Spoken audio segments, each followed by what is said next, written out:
Fala galera, tudo bem com vocês? Aqui estamos para mais um vídeo aqui do canal e nós vamos falar aí hoje sobre os resultados do terceiro trimestre de uma empresa que chegou quase à falência, né? Quase a encerrar aí as suas operações, mas que deu a volta por cima aí, né? Se transformando e renovando, né? Mostrando pra gente que uma empresa, mesmo que ela perca o seu principal fundamento, né? Ela pode aí reverter esse quadro e se reinventar, criando aí um novo serviço, um novo produto que traga ela novamente à vida, né, e insira ela novamente naquele mercado em que ela atua. Isso foi o que aconteceu com a empresa Eternit, uma vez que essa empresa ela fabricava aí telhas utilizando como principal matéria-prima o amianto, né, matéria-prima essa que foi proibida a sua utilização na fabricação de telhas nem outros produtos devido ao fato de que ele causava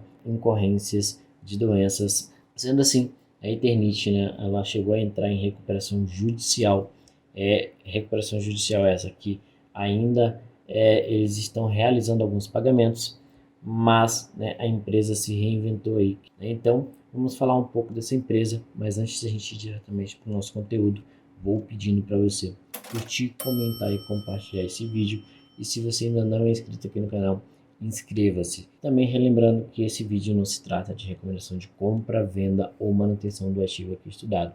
Então, né, se você gostou do ativo, vá procurar um pouco mais sobre ele, estudar os fundamentos, né, entrar no RI da empresa, estudar ali, né, a administração daquela empresa, qual é a visão daquela empresa, o produto que ela vende, e aí sim, né, de acordo com os seus estudos, você decidir se você encartera essa empresa na sua estratégia ou não. Então, dando seguimento aí, como eu disse, a gente vai falar aí um pouco da Eternit, né, que é uma empresa que passou aí por um período muito difícil e acabou aí se reinventando. E a gente vai falar um pouquinho dos resultados referente ao terceiro trimestre de 2023 da empresa. Já vamos falando aqui do desempenho operacional da empresa, começando pelo segmento de fibrocimento, né, que são telhas aí realizadas com fibrocimento, onde teve um aumento de 12%, né, em relação ao segundo trimestre de 2023 e uma queda de 8% referente ao segundo trimestre de 2022. Quando a gente olha aqui ano contra ano, né, nos 9 meses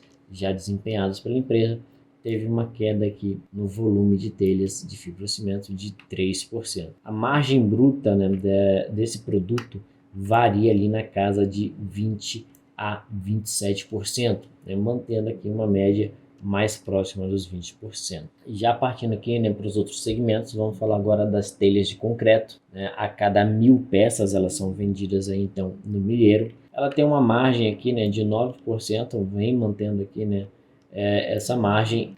Ali no segundo trimestre de 2023 chegou a bater uma margem bruta de 26%, né, mas a média dela ali é na casa dos 9%. A gente vê, né, que nesse segmento aí de telhas de concreto, eles tiveram uma redução de 38% em relação ao terceiro trimestre de 2022, né, e uma queda aqui de 4% em relação ao segundo trimestre de 2023.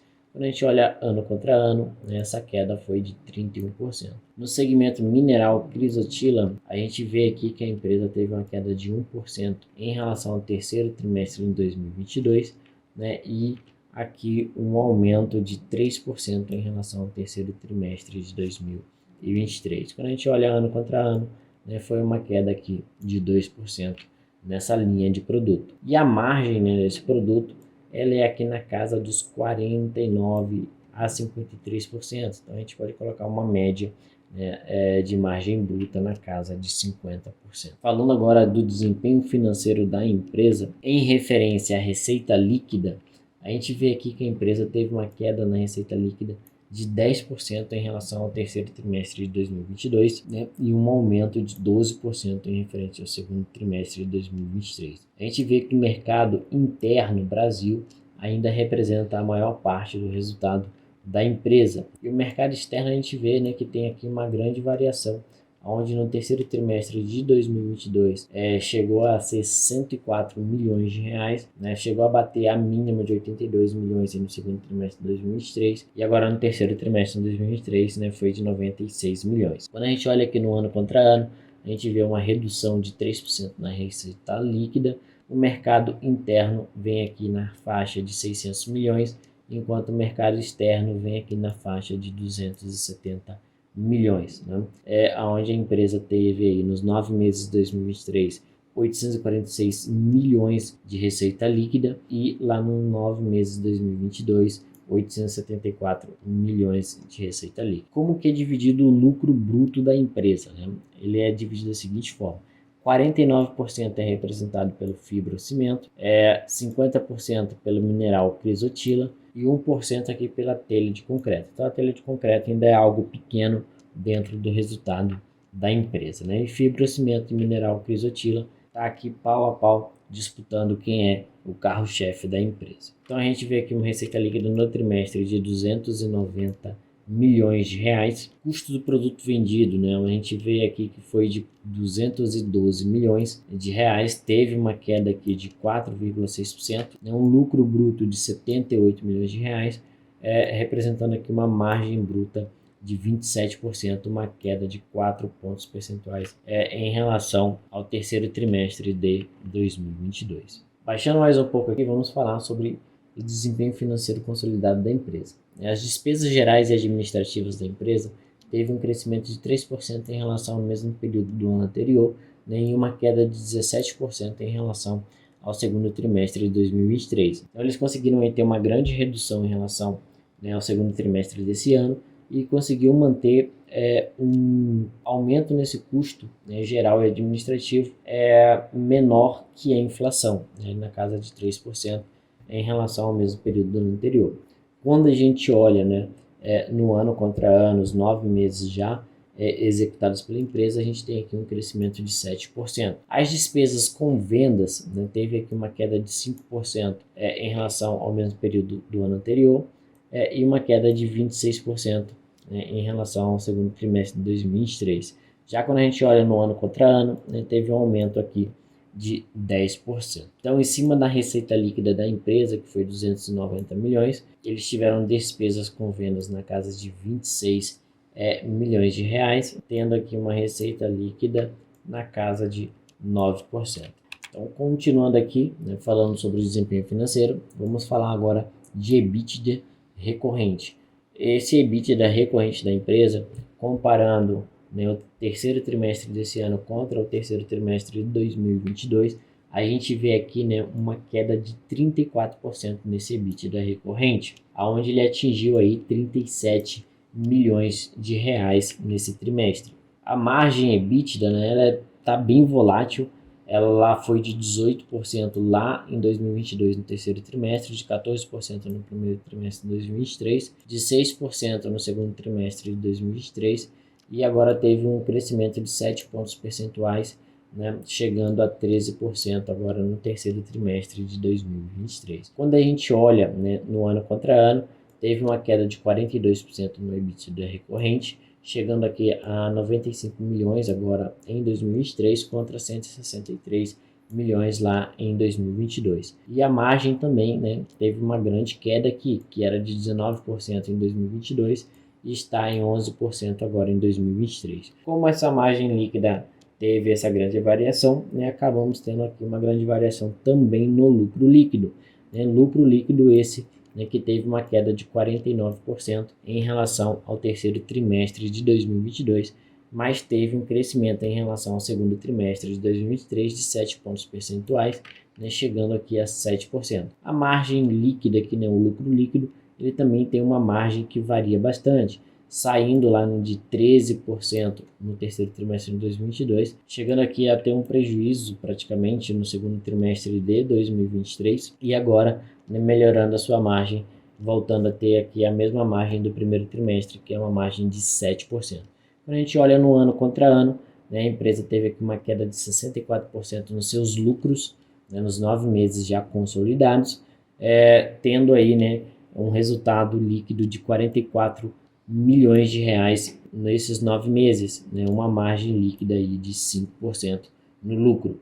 E contra, né, 123 milhões de reais no mesmo período do ano anterior, com uma margem de 14%. Então, a empresa acabou tendo uma leve piora aí nos seus resultados. Quando a gente olha aqui, né, a questão do caixa líquido e do endividamento da empresa, a gente vai perceber, né, que a empresa ela vem aqui tendo um aumento, né, na alavancagem, chegando agora, né, uma alavancagem de 0,9 vezes o EBITDA. Continuando falando sobre a dívida da empresa, né, tem a dívida concursal e a recuperação judicial.